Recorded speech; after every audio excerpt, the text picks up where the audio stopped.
ശ്രീരാമ രാമ രാമ ശ്രീരാമചന്ദ്ര ജയ ശ്രീരാമ രാമ രാമ ശ്രീരാമഭദ്ര ജയ.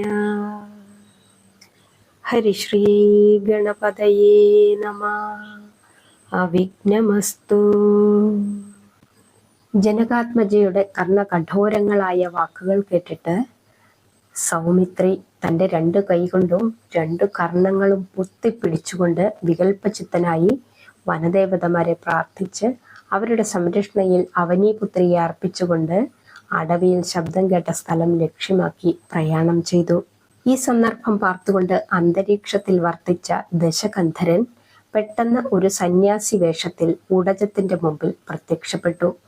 മഹർഷിവര്യനെ കണ്ട സീതാദേവി വിനയാദരവോടെ പറഞ്ഞു, മാമുനീന്ദ്ര, ക്ഷമിക്കണം, ഞാൻ തനിച്ചേ ഇപ്പോൾ ഇവിടെയുള്ളൂ. എൻ്റെ ഭർത്താവ് ഇപ്പോൾ വരും. അദ്ദേഹം വന്നാൽ അങ്ങേക്ക് ഭിക്ഷ നൽകാം. സന്യാസി ചോദിച്ചു, രാക്ഷസന്മാർ തിങ്ങിപ്പാർക്കുന്ന ഈ ദണ്ഡക വനത്തിൽ നിങ്ങൾ എന്തിനാണ് ഇങ്ങനെ വന്ന് താമസിക്കുന്നത്? ഭവതിയുടെ ഭർത്താവ് ആരാണ്? ദശരഥ മഹാരാജാവിന്റെ സീമന്തപുത്രനായ രാമനാണ് എൻ്റെ ഭർത്താവ്. പിതാവിന്റെ ആജ്ഞ അനുസരിച്ച് ഞങ്ങൾ ആരണ്യവാസത്തിന് പുറപ്പെട്ടിരിക്കുകയാണ്. കൂടെ അനുജനുമുണ്ട്. താൻ ലങ്കാധിപതിയായ രാവണനാണെന്നും സീത തൻ്റെ ധർമ്മപത്നിയായി ലങ്കയിലേക്ക് വരണമെന്നും രാവണൻ ആവശ്യപ്പെടുകയാണ്. രാവണൻ തൻ്റെ മഹിമയെക്കുറിച്ച് വർണ്ണിക്കുകയാണ്. സീത പരുഷസ്വരത്തിൽ പറഞ്ഞു, നീയാണോ ദശകണ്ഠ രാവണൻ? ദുരാത്മാവേ, നിർത്തു നിന്റെ ആത്മപ്രശംസ. എൻ്റെ പ്രാണേശ്വരൻ്റെ ഒരു ചെറുവിരലിനുള്ള വില നിനക്കുണ്ടോ? നിന്റെ കൂട്ടുകാരായ ഖരദൂഷണ ത്രിശിരാക്കളും 14,000 പടയും 3.25 നാഴിക കൊണ്ട് എൻ്റെ ഭർത്താവിനാൽ സംഹരിക്കപ്പെട്ട കഥ നീ അറിഞ്ഞില്ലെന്നോ? ഒരു ശ്വാനൻ കേസരിയേക്കാൾ വമ്പനാണെന്ന് പറയുന്നത് പോലെയാണ് നിന്റെ വീൺവാക്കുകൾ. സീതയുടെ ഭർസനം കേട്ട് ക്രുദ്ധനായി തീർന്ന ദശാനനൻ 10 തലകളോടും 20 കൈകളോടും കൂടിയ തൻ്റെ സ്വന്തം രൂപത്തിൽ ഒരു കരിമല കണക്കെ മുമ്പോട്ടെടുത്ത് ആ മുഗ്ധാംഗിയെ ബലമായി പിടിക്കാൻ ഭാവിച്ചു. പെട്ടെന്നെന്തോ അന്തശക്തി പ്രചോദനത്താലോ പഴയ ശാപസ്മരണയാലോ അവൻ പെട്ടെന്ന് ശങ്കിതനായി പിറകോട്ടു മാറി. ആ ആശ്രമദ്വാരത്തിൽ ശാപലിഖിതമായ ഒരു രേഖ തെളിഞ്ഞു കാണപ്പെട്ടു. ലക്ഷ്മണൻ ചാപാഗ്രം കൊണ്ട് വരച്ച രേഖയായിരുന്നു അത്. ആ വര അതിക്രമിച്ച് അന്യർ അകത്ത് കടക്കരുതെന്നും ആ വര കടന്ന് ദേവി പുറത്തു പോകരുതെന്നുമായിരുന്നു അതിൽ വ്യംഗ്യമായി അന്തർഭവിച്ചിരുന്ന ആജ്ഞാരഹസ്യം. ഒരു നിമിഷത്തെ മൗനം. രാവണൻ തൻ്റെ 20 കൈകൾ കൊണ്ട് സീതയോടു കൂടിയ ആ പർണശാല കുത്തിപ്പറിച്ചെടുത്ത് വിമാനത്തിൽ വെച്ചു. തൽക്ഷണം തന്നെ ആ വിമാനം അതിദ്രുതം ആകാശത്തേക്കുയർന്നു. രാവണന്റെ ഘോരാകൃതി കണ്ട് വനദേവതമാർ മൂർച്ഛിച്ചു നിന്നുപോയി. എല്ലാം പെട്ടെന്ന് കഴിഞ്ഞു. വിമാനം ആകാശത്തേക്ക് ഉയർന്നപ്പോൾ സീത രാമനെയും ലക്ഷ്മണനെയും വിളിച്ച് വിലപിച്ചു. സീതയുടെ വിലാപം പക്ഷീന്ദ്രനായ ജടായുവിൻ്റെ കാതിലെത്തി. അതിവേഗം പറന്ന് ജടായു വിമാനത്തിന് മുമ്പിലെത്തി വിമാനത്തെ പ്രതിരോധിച്ചു. ജടായു തൻ്റെ പക്ഷങ്ങൾ വീശി വിമാനത്തെ ഉഗ്രമായി പ്രഹരിച്ചു. അതിലെ ചില മണികളും മകുടങ്ങളും അടർന്ന് താഴെ വീണു. രാവണ ശിരസിലും പക്ഷപ്രഹരമേറ്റു. അവന്റെ ഒരു കിരീടവും തെറിച്ചുപോയി. അവൻ വീണ്ടും പക്ഷങ്ങൾ കൊണ്ട് വിമാനത്തെ അടിച്ചു. അത് ചലനരഹിതമായി അന്തരീക്ഷത്തിൽ തങ്ങി നിന്നു. രാവണൻ ജടായുവിനോടും തൻ്റെ വംശപാരമ്പര്യത്തെക്കുറിച്ച് പറയുകയാണ്. ജടായു പറഞ്ഞു, നിന്റെ യോഗ്യത മുഴുവനും അറിയുന്നവനാണ് ഞാൻ. അധികം ഞെളിയേണ്ട. കാർത്തവീര്യന്റെ കൽത്തുറുങ്കിൽ കിടന്ന് കുറുനരിയെപ്പോലെ മോങ്ങിയവൻ നീയല്ലേ? വാനര രാജാവായ ബാലിയുടെ പൃഷ്ഠത്തിൽ തൂങ്ങിക്കിടന്നതും നീയല്ലേ? ആ ബാലി എൻ്റെ ജ്യേഷ്ഠനാണ്. കൈലാസപർവ്വതത്തിന്റെ അടിയിൽ കൈവച്ച് 8 ദിക്കും പൊട്ടുമാറ് പൊട്ടിക്കരഞ്ഞവൻ നീയല്ലേ? നിന്റെ സർവ്വദുഷ്ടതകളും അധർമ്മങ്ങളും ചിത്രകൂട കൊടുമുടിയിൽ ഇരുന്ന് കണ്ടിട്ടുള്ളവനാണ് ഞാൻ. നിന്നെ കൊല്ലാനുള്ളവൻ പിറന്നു കഴിഞ്ഞിരിക്കുന്നു. അതിനുള്ള കളമാണ് നീ ഇപ്പോൾ ഒരുക്കുന്നത്. കോപാക്രാന്തനായ രാവണൻ ചന്ദ്രഹാസമെടുത്ത് ഇളക്കി. അവർ തമ്മിൽ അതിരൂക്ഷമായ ഒരു ആകാശയുദ്ധം നടന്നു. ജടായു രാവണന് നാശനഷ്ടങ്ങൾ വരുത്തി. എങ്കിലും ശൈവദത്തമായ ചന്ദ്രഹാസ ഖഡ്ഗത്തിന്റെ പ്രതാപത്തിൽ നിന്നും ജടായുവിന് രക്ഷ നേടാൻ കഴിഞ്ഞില്ല. രാവണൻ ആ പക്ഷിപ്രവരന്റെ പക്ഷങ്ങൾ ചന്ദ്രഹാസത്താൽ വെട്ടിമുറിച്ച് താഴത്തിട്ടു. അതോടുകൂടി ആ ഖഗപ്രവരൻ രണോന്മുഖനായി നിലംപതിക്കുകയും ചെയ്തു. എൻ്റെ പ്രാണേശ്വരനെ കണ്ട് ഈ അപഹരണ വൃത്താന്തം അറിയിക്കുന്നതുവരെ നീ മരിക്കാതിരിക്കട്ടെ എന്ന് അനുകമ്പയോടെ അവനീനന്ദിനി അവനെ അനുഗ്രഹിച്ചു. പുഷ്പക വിമാനം പിന്നെ ഒരിടത്തും തങ്ങിയില്ല. ലങ്കാപുരി ലക്ഷ്യമാക്കിയത് അതിശീഘ്രം ഗമനം ചെയ്തു. കുറെ ദൂരം പോയപ്പോൾ താഴെ ഒരു ഗിരിശൃംഗത്തിൽ ഏതാനും വാനരന്മാർ നിൽക്കുന്നത് സീത കണ്ടു. സീത തൻ്റെ മെയ്യാഭരണങ്ങൾ അഴിച്ച് ഉത്തരീയാർത്ഥം കീറി അതിൽ പൊതിഞ്ഞുകെട്ടി ഇത് എൻ്റെ പ്രാണേശ്വരൻ കാണാൻ ഇടവരട്ടെ എന്ന് പ്രാർത്ഥിച്ചുകൊണ്ട് നിഗൂഢം കീഴോട്ടെറിഞ്ഞു. വാഹനം ലങ്കയിലെത്തി. നഗരാന്തർഭാഗത്തുള്ള അശോകാരാമത്തിൽ ഒരു പന്തലിച്ച ശിംശപ വൃക്ഷത്തിന്റെ ചുവട്ടിൽ രാവണൻ സീതയോടുകൂടി ആശ്രമത്തെ എടുത്ത് ഭദ്രമായി സ്ഥാപിച്ചു. രാവണന്റെ മായാശക്തിയാൽ ആ പർണശാല മറ്റുള്ളവർക്ക് കാണാൻ സാധിക്കാതെയായി. അനന്തരം അവളെ സൂക്ഷിക്കുന്നതിന് വേണ്ടിയും ഉപദേശം നൽകി അവളുടെ അന്തർഗതം മാറ്റി രാവണനിൽ പ്രണയം ജനിപ്പിക്കുന്നതിനു വേണ്ടിയും ദശഗ്രീവൻ ഏതാനും നിശാചരികളെയും നിയോഗിച്ചു. വിഭീഷണപുത്രിയായ ത്രിജടയായിരുന്നു അവരുടെ നായിക. സദാ വിരഹ ദുഃഖം പൂണ്ട് ബാഷ്പവർഷം പൊഴിച്ച് മറ്റാരുടെ മുഖത്തും നോക്കാതെ തലകുനിച്ച് അധോമുഖിയായി ജാനകീദേവി ആ നക്തഞ്ചരികളുടെ മധ്യത്തിൽ കഴിഞ്ഞുകൂടി. മാരീചനെ ഹനിച്ചതിന് ശേഷം രാമൻ ആശ്രമത്തിലേക്ക് തിരിച്ചു വരുമ്പോൾ ലക്ഷ്മണൻ അങ്ങോട്ട് വരുന്നത് കണ്ടു. എന്താണ് നീ ഇങ്ങോട്ട് പോന്നത്? സീത ആശ്രമത്തിൽ തനിച്ചല്ലേ എന്ന് ചോദിച്ചു.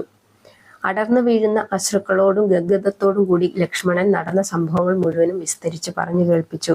എന്തു പറഞ്ഞാലും ഞാൻ പുറപ്പെടുമായിരുന്നില്ല. എന്നെയും ദേവിയെയും ചേർത്തുള്ള കർണകഠോരങ്ങളായ ദുർവചനങ്ങൾ കേട്ടപ്പോഴാണ് അന്ധനായി ചെവിയും പൊത്തി എന്തും വരട്ടെ എന്ന് വിചാരിച്ച് ഞാൻ ഇങ്ങോട്ട് തിരിച്ചത്. ജ്യേഷ്ഠൻ എനിക്ക് മാപ്പു തരണം. അമ്പേറ്റ് നിലംപതിച്ച ആ രാക്ഷസൻ ആരാണെന്നറിയുവാൻ രാമൻ അവന്റെ അടുത്ത് ചെന്നു. അപ്പോഴാണ് അവൻ മാരീചനാണെന്ന് മനസ്സിലായത്. അവൻ മരിച്ചതിന് ശേഷമാണ് രാമൻ തിരിച്ചു പോന്നത്. അതുകൊണ്ടാണ് ഇത്രയും താമസിച്ചത്. സംഭ്രാന്തരായ ആ ഭ്രാതാക്കൾ ഉടൻ തന്നെ ഉടജത്തിലേക്ക് തിരിച്ചു. ആ കഷ്ടം! അവിടെ പർണശാലയുമില്ല, വരവർണ്ണിനി സീതയുമില്ല. ലക്ഷ്മണ, ജനകാത്മജ എവിടെ? നമ്മുടെ ആശ്രമം എവിടെ? തൊണ്ടയിടറിക്കൊണ്ട് രാമചന്ദ്രൻ ചോദിച്ചു. ഒന്നും മിണ്ടാൻ കഴിവില്ലാത്ത സ്തംഭം പോലെ സൗമിത്രി നിന്നുപോയി. ജാനകിയെ കൂടാതെ ഞാനിനി അയോധ്യയിലേക്കില്ല. ഞാൻ എന്തിനു വരുന്നു? നീ പോയിക്കൊള്ളൂ. ഇനി എന്തിന് നീ എൻ്റെ കൂടെ നടന്നു ദുഃഖിക്കുന്നു? അനുജ, എനിക്ക് പരിഭവമൊന്നുമില്ല. ഇത് വിധിയാണ്. സീതയെ നഷ്ടപ്പെട്ടതിൻ്റെ ഉത്തരവാദിത്വം ആ സഹോദരന്മാർ പരസ്പരം അവർ സ്വയം ഏറ്റെടുക്കുകയാണ്. അവർ രണ്ടുപേരും കൂടി അവിടെയുള്ള അടവികളിലും വള്ളിക്കുടിലുകളിലും എല്ലാം തിരഞ്ഞു. സീതയുമില്ല, പർണശാലയുമില്ല. അതാണ് അത്ഭുതം. ഗോദാവരി തീരത്ത് ചെന്ന് രാമദത്തോട് ചോദിക്കുകയാണ് ഗൗതമി ദേവി, എൻ്റെ മൈഥിലി ദേവിയെ നീ ഇവിടെ എവിടെയെങ്കിലും കണ്ടോ? യാതൊരു ഉത്തരവുമില്ലാതെ ആ മന്ദാകിനിയിലെ കല്ലോലമാലകൾ ശാന്തമായി ഒഴുകിക്കൊണ്ടിരുന്നു. വനദേവതമാരെ നിങ്ങളുണ്ടോ? കണ്ടു. വനജേക്ഷണയായ എൻ്റെ സീതയെ. പക്ഷിജാലങ്ങളെ നിങ്ങൾ ആരെങ്കിലും കണ്ടോ? എൻ്റെ സീതയെ. പാദപജാലങ്ങളെ നിങ്ങൾ കണ്ടോ? എൻ്റെ പാവനാംഗിയായ ജാനകിയെ. ലക്ഷ്മണൻ ജ്യേഷ്ഠനെ ശാന്തമായി സമാധാനപ്പെടുത്തി. ഒരു പ്രാകൃത മനുഷ്യനെ പോലെ ജ്യേഷ്ഠൻ എന്തിനിങ്ങനെ സങ്കടപ്പെടുന്നു? സമാധാനിക്കൂ. പവിത്രചരിതയായ ദേവിക്ക് ഒരിക്കലും നാശം സംഭവിക്കുകയില്ല. ത്രയംബകം വില്ലൊടിച്ച് വേളി കഴിച്ച പുണ്യവതി ജ്യേഷ്ഠനിൽ നിന്നും എങ്ങനെ അകലുവാനാണ്? ഇതെല്ലാം ഒരു രാക്ഷസമായയാണ്. മായ അകലുമ്പോൾ ദേവി നമ്മുടെ മുമ്പിൽ പ്രത്യക്ഷപ്പെടും. അതോടുകൂടി ജ്യേഷ്ഠന്റെ കയ്യാൽ നിശാചര വംശവും നാശമടയും. അപ്പോൾ രാമൻ പറയുകയാണ്, ലക്ഷ്മണ, സംശയിക്കേണ്ട. ജനകാത്മജയെ അപഹരിച്ചവൻ ലങ്കാധിപതി രാവണനായിരിക്കണം. ഖരദൂഷണ ത്രിശിരാക്കളുടെ മരണം, ശൂർപ്പണഖയുടെ അംഗച്ഛേദം എല്ലാം കേട്ട് അവൻ ഇറങ്ങി തിരിച്ചിട്ടുള്ളതാണ്. ആ മാരീചനെ മാൻവേഷത്തിൽ അയച്ചതും അവനാണ്. മരണസമയത്ത് മാരീചൻ ആ വിവരം എന്നോട് പറഞ്ഞു. ലക്ഷ്മണൻ പറഞ്ഞു, നമുക്ക് അന്വേഷിക്കാം ജ്യേഷ്ഠ. ഈ ഭൂമുഖത്ത് എവിടെയുണ്ടെങ്കിലും നമുക്ക് കണ്ടുപിടിക്കാം. ഇങ്ങനെ ഓരോന്ന് പറഞ്ഞും പരിതപിച്ചും സീതാന്വേഷണം തുടർന്നു. എങ്ങോട്ട് പോകണം, എവിടെ പോകണം എന്നൊന്നും നിശ്ചയമില്ലാതെ അവർ അങ്ങുമിങ്ങും അലഞ്ഞു തിരിഞ്ഞു. അതിനിടയിൽ കിരീടങ്ങളുടെ ചില അവശിഷ്ടങ്ങളും വിമാനത്തിൽ നിന്നും അടർന്നു വീണ ചില മണികളും മകുടങ്ങളും തട്ടിന്റെ ചില ഭാഗങ്ങളും അങ്ങിങ്ങായി ചിതറക്കിടക്കുന്നത് കണ്ട് അത്ഭുതം പൂണ്ടു. ആ സമയം കാടിനുള്ളിൽ നിന്നും ഒരു ദീനരോദനം അവരുടെ ശ്രവണകുടങ്ങൾക്ക് വിഷയമായി. തൽക്ഷണം തന്നെ അവർ ആ രോദനം കേട്ട സ്ഥലത്തേക്ക് നടന്നു ചെന്നു. പക്ഷങ്ങളറ്റ ജടായു മരണോന്മുഖനായി അവിടെ കിടന്ന് രാമനാമം ജപിക്കുന്നു. ഈ അത്യാഹിതം എങ്ങനെ സംഭവിച്ചു എന്ന് രാമൻ തിരക്കി. ജടായു പറഞ്ഞു, പ്രഭു, മഹാത്മൻ അവിടുത്തെ ധർമ്മപത്നിയായ സീതാദേവിയെ രാവണ രാക്ഷസൻ അപഹരിച്ച് വിമാനത്തിൽ കയറ്റിക്കൊണ്ടു പോകുമ്പോൾ ദേവിയുടെ വിലാപം കേട്ട് അടിയൻ പറന്നെത്തി വിമാനത്തെ തടഞ്ഞു. ഞങ്ങൾ തമ്മിൽ ഒരു ഭയങ്കര പോരാട്ടം നടന്നു. അവന്റെ കിരീടങ്ങളും വിമാനത്തിന്റെ മണികളും കൊടിമരങ്ങളും എല്ലാം അടിയൻ അടിച്ചും കൊത്തിയും തെറിപ്പിച്ചു. ഒടുവിൽ ഗത്യന്തരമില്ലാതെ വന്നപ്പോൾ അവൻ ചന്ദ്രഹാസമെടുത്ത് അടിയന്റെ ചിറകുകൾ അരിഞ്ഞു. അതോടുകൂടി അടിയൻ അവശനായി നിലം പതിച്ചു. ആര്യപുത്രനെ കണ്ട് ഈ വിവരം അറിയിക്കുന്നതുവരെ നീ മരിക്കാതിരിക്കട്ടെ എന്ന് ദേവി അനുഗ്രഹവും അരുളി. അതനുസരിച്ച് നിന്തിരുവടിയുടെ തൃപ്പാദ ദർശനം പ്രതീക്ഷിച്ച് അടിയൻ കിടക്കുകയാണ്. രാവണൻ ദേവിയെ ദക്ഷിണ ദിക്കിലേക്കാണ് കൊണ്ടുപോയത്. ഭക്തനും മോക്ഷാർത്ഥിയുമായ ആ ഖഗപ്രവരന്റെ ഗാത്രം രാമചന്ദ്രൻ തലോടി ആശ്വസിപ്പിച്ചു. അതോടുകൂടി അവൻ പ്രാണൻ വെടിഞ്ഞ് നിത്യമുക്തിപദം പ്രാപിക്കുകയും ചെയ്തു. അനന്തരം ലക്ഷ്മണൻ ഒരു ചിതയുണ്ടാക്കി അതിൽ ആ ഭക്തന്റെ ശരീരം സംസ്കരിച്ച് അവന്റെ പൈതൃക കർമ്മങ്ങളും രാമഭദ്രൻ അനുഷ്ഠിച്ചു. ഇങ്ങനെ ഒരു സൽഗതി മറ്റാർക്ക് ലഭിക്കും? പിന്നീട് അവർ തെക്കോട്ട് യാത്ര തുടർന്നു. പോകും വഴിക്ക് വികൃത ഭീകരവും ഭീമാകാരവുമായ ഒരു ജന്തുവിനെ കാണുന്നു. അവന്റെ വക്ഷസ്സിലാണ് വായ്. കണ്ണും മൂക്കും ചെവികളുമില്ല. അതുപോലെ തലയും കാലുകളുമില്ല. മാംസപിണ്ഡം പോലെയുള്ള ഒരു സത്വം. കൈകൾ മാത്രം ഓരോ യോജന നീണ്ടുകിടക്കുന്നു. അറിയാതെ രാമനും ലക്ഷ്മണനും അവന്റെ ബാഹുവലയത്തിനകത്ത് അകപ്പെട്ടു കഴിഞ്ഞിരിക്കുന്നു. ലക്ഷ്മണന്റെ നിർദ്ദേശമനുസരിച്ച് ആ സത്വത്തിന്റെ ദക്ഷിണഹസ്തം രാമഭദ്രനും വാമഹസ്തം സൗമിത്രിയും ഖണ്ഡിച്ചു. അത് കണ്ട് വിസ്മയഭരിതനായി ആ രക്ഷോവര സത്വം ചോദിച്ചു, നിങ്ങൾ രണ്ടുപേരും ആരാണ്? രാമചന്ദ്രൻ തങ്ങൾ ആരാണെന്ന് പറയുകയും, ഞങ്ങൾ അറിയാതെ നിന്റെ കരവലയത്തിൽ പെട്ടുപോയതാണ്, അതുകൊണ്ടാണ് നിന്റെ കൈകൾ ഞങ്ങൾക്ക് മുറിക്കേണ്ടി വന്നത് എന്ന് പറയുകയാണ്. സത്വം പറഞ്ഞു തുടങ്ങി, ധനുവെന്ന പേരോടുകൂടിയ സുന്ദരനായ ഒരു ഗന്ധർവനായിരുന്നു അടിയൻ. സൗന്ദര്യ ദർപ്പിതനായി സുന്ദരികളായ നദാംഗികളും ഒരുമിച്ച് മേളിച്ചും ക്രീഡിച്ചും നടക്കുന്ന കാലത്തൊരു ദിവസം അഷ്ടവക്ര മുനിയുടെ വളവും വൈരൂപ്യവും കൂനും കണ്ട് അടിയൻ അദ്ദേഹത്തെ പരിഹസിച്ചു. അത് കണ്ട് കോപിഷ്ഠനായി തീർന്ന മഹാമുനി അടിയനെ ശപിച്ചു. വൈരൂപ്യത്തെ ആക്ഷേപിച്ച നീ ഏറ്റവും വൈരൂപ്യവും ഭീഭത്സതയുമുള്ള ഒരു രാക്ഷസനായി തീരട്ടെ എന്ന് അടിയനെ ശപിച്ചു. ത്രേതായുഗത്തിൽ സാക്ഷാൽ ശ്രീനാരായണൻ രാമൻ എന്ന അഭിധാനത്തോടെ ദശരഥപുത്രനായി ജനിക്കും. അദ്ദേഹം വന്ന് നിന്റെ ബാഹുക്കൾ അറുക്കുമ്പോൾ നിനക്ക് ശാപമോക്ഷം സിദ്ധിക്കും. മുനിശാപത്താൽ രജനീചരനായി നടക്കുമ്പോൾ കാമധേനുപുത്രിയായ നന്ദിനിയെ പിടിച്ച് ഭക്ഷിക്കുവാനായി അടിയൻ ഒരുങ്ങി. അത് കണ്ട് കോപിഷ്ഠനായി വന്ന ദേവേന്ദ്രൻ വജ്രായുധത്താൽ അടിയന്റെ ശിരസും കാലുകളും മുറിച്ചു കളഞ്ഞു. ബ്രഹ്മദത്തമായ ഒരു വരമുണ്ടായിരുന്നതിനാൽ മരണം സംഭവിച്ചില്ല. ഉത്തമാംഗം നഷ്ടപ്പെട്ടതോടുകൂടി അടിയന്റെ വായ് വക്ഷസ്സിലായി, കാലുകൾ വയറ്റിലുമായി. മരിക്കാത്തതിനാൽ ആഹാരം വേണമല്ലോ എന്ന് കരുതി അമരേന്ദ്രൻ അതിദീർഘങ്ങളായ 2 കരങ്ങളെ അടിയന് അനുഗ്രഹിച്ചരുളി. ആ ബാഹുവലയത്തിൽ കുടുങ്ങുന്ന ഏത് ജീവിയെയും പിടിച്ച് ഭക്ഷിച്ചു കൊള്ളാനും കനിഞ്ഞനുഗ്രഹിച്ചു. ഭോ രാമചന്ദ്ര, വഹ്നി ജ്വലിപ്പിച്ച് അടിയന്റെ ജഡം സംസ്കരിക്കാൻ ദയവുണ്ടാകണം. ഉടൻ തന്നെ ലക്ഷ്മണൻ കാട്ടുകമ്പുകൾ ശേഖരിച്ച് ഒരു വലിയ ചിതയുണ്ടാക്കി അതിൽ കബന്ധ ജഡം ദഗ്ധമാക്കി. തത്സമയം ആ ചിതയിൽ നിന്നും സർവാലങ്കാര വിഭൂഷിതനും മന്മഥ തുല്യ സുന്ദരനുമായ ഒരു ഗന്ധർവകുമാരൻ സമുത്ഭൂതനായി രാമപാദങ്ങളിൽ വന്നു വീണ് അദ്ദേഹത്തെ വാഴ്ത്തി സ്തുതിച്ചു. ധനുഗന്ധർവൻ അറിയിച്ചു, മംഗലാത്മാവേ, ഇവിടെ നിന്നും അല്പം തെക്കോട്ട് നടന്നാൽ ഒരു പുണ്യാശ്രമം ദർശനീയമാകും. ഋഷ്യമൂകാചലം വെടിഞ്ഞ് മതംഗ മഹർഷി 2ാമത് തപം ചെയ്ത മതംഗാശ്രമമാണത്. അവിടെ ഇപ്പോൾ ശബരി എന്ന ഒരു ഭക്ത താപസി നിന്തിരുവടിയെ തന്നെ ധ്യാനിച്ചുകൊണ്ട് തപസ് ചെയ്യുന്നുണ്ട്. ആ പാവന തപസ്വിനിയെ നിന്തിരുവടി പോയി കണ്ട് അവളെ അനുഗ്രഹിക്കണം. ആ പുണ്യചരിത അവനീസുതയുടെ അന്തർധാന വൃത്താന്തം സർവവും പറഞ്ഞു തരും. ദേവിയെ കണ്ടുപിടിക്കാനുള്ള മാർഗവും നിർദ്ദേശിച്ചു തരും. പ്രകാരം ഉണർത്തിച്ച് ഗന്ധർവൻ ഗഗനതലത്തിൽ തിരോഭൂതനായി. അനന്തരം രഘുകുമാരന്മാർ അന്ധകാരം നിറഞ്ഞ ആ കാന്താരത്തിൽ കൂടി മന്ദം മന്ദം നടന്ന് ശബരിയുടെ പുണ്യാശ്രമ സങ്കേതത്തിലെത്തി. ആശ്രമദ്വാരത്തിലെത്തിയ രാമലക്ഷ്മണന്മാരെ ശബരി കണ്ടു. അവളുടെ വൃദ്ധ നേത്രങ്ങൾ അഞ്ചിപ്പോയി.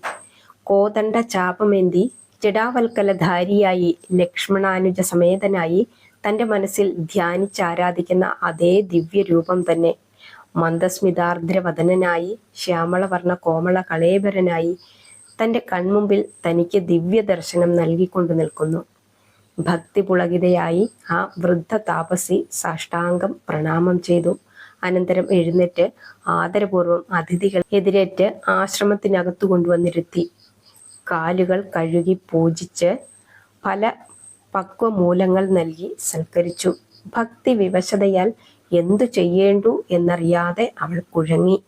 സാഷ്ടാംഗം വീണ്ടും പ്രണാമം ചെയ്ത് അഞ്ജലീബദ്ധയായി അശ്രുക്കൾ പൊഴിച്ചുകൊണ്ട് രാമാന്തികത്തിൽ നിഷ്കമ്പയായി നിശ്ചല ഭക്തിയോടെ അവൾ നിലകൊണ്ടു. രാമഭദ്രന്റെ അഭിരാമരൂപം അടിമുതൽ മുടിവരെയും മുടിമുതൽ അടിവരെയും അവൾ പലവുരു അവലോകനം ചെയ്ത് ആനന്ദ നിർവൃതിയിൽ ആറാടി. ഇടറുന്ന സ്വരത്തിൽ അവൾ ചോദിച്ചു, ഭഗവാൻ ശ്രീരാമപദേ രാമചന്ദ്ര, അവിടുന്ന് ചിത്രകൂടത്തിൽ എഴുന്നള്ളിയപ്പോൾ തന്നെ നീന്തിരുവടിയുടെ ആഗമനം അടിയനറിഞ്ഞു. ഈ മതങ്കാശ്രമത്തിൽ എഴുന്നള്ളി അടിയന് ദിവ്യ ദർശനം നൽകണമേ എന്നടിയൻ പ്രാർത്ഥിച്ചുകൊണ്ടിരിക്കുകയായിരുന്നു. ഇന്ന് അടിയന്റെ നയനങ്ങൾ സഫലങ്ങളായി. നീന്തിരുവടിയെ തൃക്കൺ പാർത്തുകൊണ്ട് ഈ ഭൗതിക ശരീരം ഉപേക്ഷിക്കുവാൻ അടിയനെ അനുഗ്രഹിക്കണം. ശബരിയുടെ പൂർവകഥ പറയുകയാണ്. പണ്ട് ചിത്രകവചൻ എന്ന ഗന്ധർവ രാജേന്ദ്രന് മാലിനി എന്നൊരു മകളുണ്ടായിരുന്നു. വീതിഹോത്രൻ എന്ന ഒരു ഗന്ധർവ രാജകുമാരൻ മാലിനിയെ വിവാഹം ചെയ്തു. അദ്ദേഹത്തിന് ഭാര്യാസുഖത്തിൽ വലിയ താല്പര്യമുള്ളവനായിരുന്നില്ല. സദാ ഹോമവും ധ്യാനവുമായി അദ്ദേഹം കഴിഞ്ഞുകൂടി. യൗവനം തഴച്ചുമുറ്റി നിന്ന മാലിനിക്ക് ഭർത്താവിൽ നിന്നും യാതൊരു ദാമ്പത്യ സുഖവും ലഭിച്ചില്ല. ആ കാലത്ത് കൽമാഷൻ എന്ന ഒരു കിരാതനെ തന്റെ രഹസ്യവല്ലഭനായി അവൾ സ്വീകരിച്ചു. മാലിനിയുടെ രഹസ്യവേഴ്ച കാലക്രമത്തിൽ പരസ്യമായി തീർന്നു. അവളുടെ ഭർത്താവായ വീതിഹോത്രനും അതറിഞ്ഞു. അതിനു പുറമെ അവളും കൽമാഷനും തമ്മിൽ ക്രീഡിക്കുന്നത് ഒരു ദിവസം വീതിഹോത്രൻ നേരിട്ട് കാണുകയും ചെയ്തു. തപസിദ്ധിയുള്ള ഒരു ഗന്ധർവനായിരുന്നു അദ്ദേഹം. ഭർതൃവഞ്ചകിയും കിരാത കാമുകിയുമായ അവളെ നീ ഒരു കിരാത കാമുകിയായി തീർന്നത് കൊണ്ട് ഒരു കിരാത ചണ്ഡാളിയായി തീരട്ടെ എന്ന് അദ്ദേഹം ശപിച്ചു. അവൾ ശാപമോചനം യാചിച്ചപ്പോൾ ശ്രീരാമഭക്തയായ ഒരു തപസ്വിനിയായി ഭവിച്ച് എന്ന് രാമദർശനം സിദ്ധിക്കുന്നു അന്ന് ശാപമോചനം സിദ്ധിക്കുമെന്ന് അദ്ദേഹം അരുളി ചെയ്തു. അങ്ങനെ കാട്ടാളത്തിയായി തീർന്ന മാലിനി ശബരകേന്ദ്രമായ ഈ മാതംഗഗിരി തടത്തിൽ വന്ന് ശബരി എന്ന പേരിൽ തപസ്സനുഷ്ഠിച്ചു.